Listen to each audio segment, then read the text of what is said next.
focused people that have been with the school maybe since it opened and just need to up their game as far as behavior-based safety and learning the proper way to manage their program.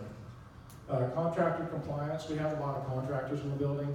Some of them are on capital projects, some of them are just maintenance. They don't work directly for us, they work for Cutter Foundation.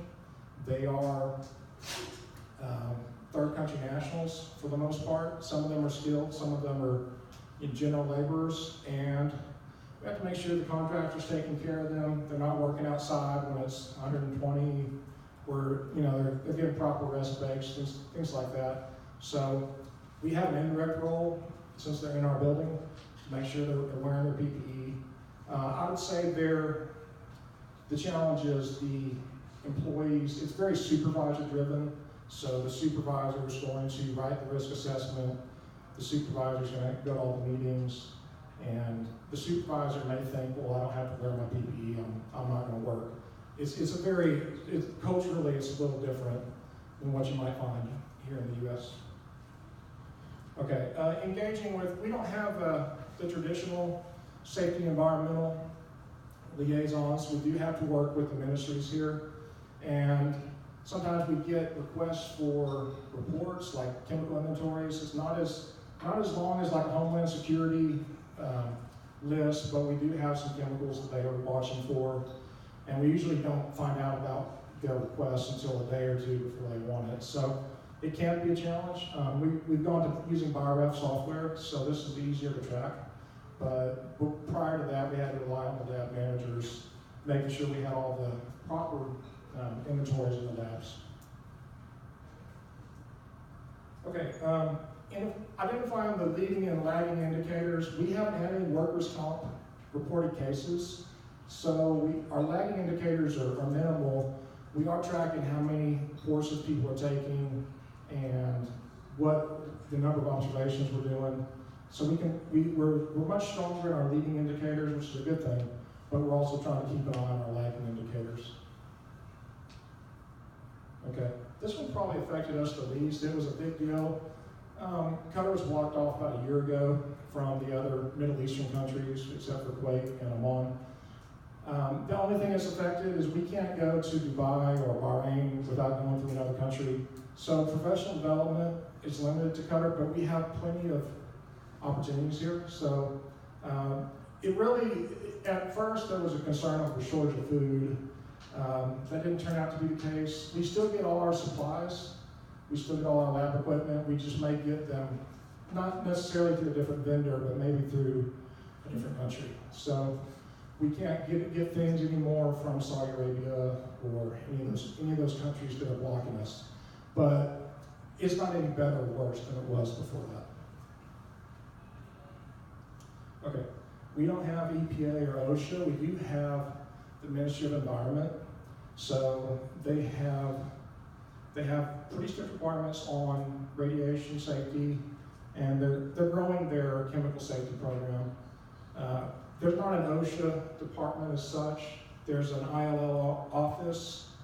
The written program is the Qatar Construction Standard, which is more like our 1926 document. There's really not a strong 1910 general standards document for the country.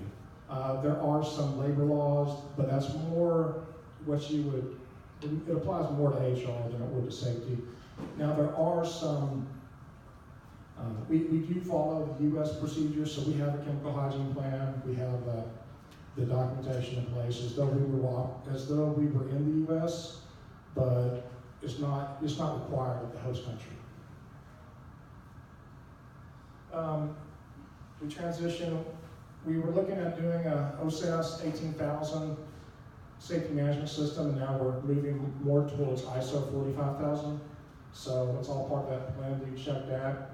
I don't think we're going to pursue certification. We may, but it's a matter of justifying that, spending that extra money, and whether or not that's going to increase your enrollment, things like that. So we have the system in place, and we've got some documents, the procedures, the work instructions, the forms. We just have to get them reviewed and get them signed off on. but it's going to be an evergreen process. Okay, this is something that the dean has signed off on. For our statement at the top, we want to identify our responsibilities, be proactive, and engage with our faculty, staff, basically anyone in the building. So whatever it takes to address those needs, we want to do that, and control or eliminate risks to prevent accidents, injuries, or ill health. Some of the initiatives we've done, like I said, we've gone to using BioRef software. So for our hazardous waste, what we do in our storeroom, we keep it on a whiteboard, and then I take a photo of it every Thursday and upload it to BioRef. And this is more, we're following the US regulation, and it could be something that the ministry may ask for. And actually, they have come in and seen our room and they like it, but it's not a direct requirement per se. Also, we're a smaller school.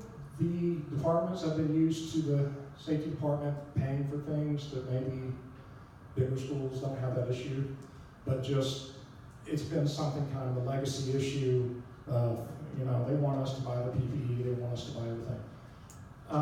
So with that, we have a lot of broken glass, and we bought a broken glass crusher. This allowed us to use only a third of the boxes we were using before. So we consolidate everything, and then it gets picked up. So we were still providing the boxes for the departments, but we're not having to spend as much money. And some of the departments that are more active, like science, they've already stepped up and started buying their own equipment. You can see during Safety Week, we combined a bunch of prizes. We had different levels of participation, bronze, gold, and silver, and we had people that were able to take that with them. Also, the other thing, we found some scales. We didn't want to rely solely on what the vendor was telling us our hazardous waste was weighing. I mean, we've got a pretty good idea, but fortunately that worked out. We had some times where the truck showed up and his scale was broken anyway, so we had to use ours. So those are just some of the initiatives we've had there. Okay, something from hands-on lab safety. This is similar to the University of Nevada STAR Lab. We can take up to 20 students at a time through this hands-on lab safety. They've got 4 different modules they go through.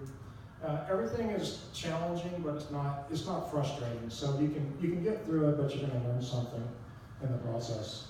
So they don't have to start on module 1, so we split them up into groups, and what you start with doesn't matter. That's like a hazard identification. You walk around the lab, pointing out hazards. You look at the chemical fume hoods. You see, is the fume hood ventilation working properly? You talk about mixing chemicals in a fume hood, how far the sash should be pulled down, things like that. Okay, a laboratory safety self-inspection. So they pretend like they're the auditors. We have a room that is full of hazards, and we know what they should be looking for. It could be daisy chains, it could be containers that are not labeled, and they go around and they find those things. And the final thing is incident response. So there's a mock spill. We use water, but we say it's a chemical, and we see how they respond to it. And then at the end of all 4 of these, we huddle up with them. We go over, you know, what they need to improve on, and what they could, what some of the takeaways were. So that's been well received. It's something that at CUHMMC, my manager went and saw that program, and he wanted to bring it to us. So we've had some interest in that. Okay, this is the first position I've had where we do quite a bit of ergonomic assessments. People are asking for that. So one of the things, we've had seminars, we tell people comfortable doesn't necessarily mean ergonomic, because people want to have, and it varies from person to person, but you know, a bunch of cushions and things like that. So we have to talk to them about what's appropriate. Stand desks were really trendy for a while, but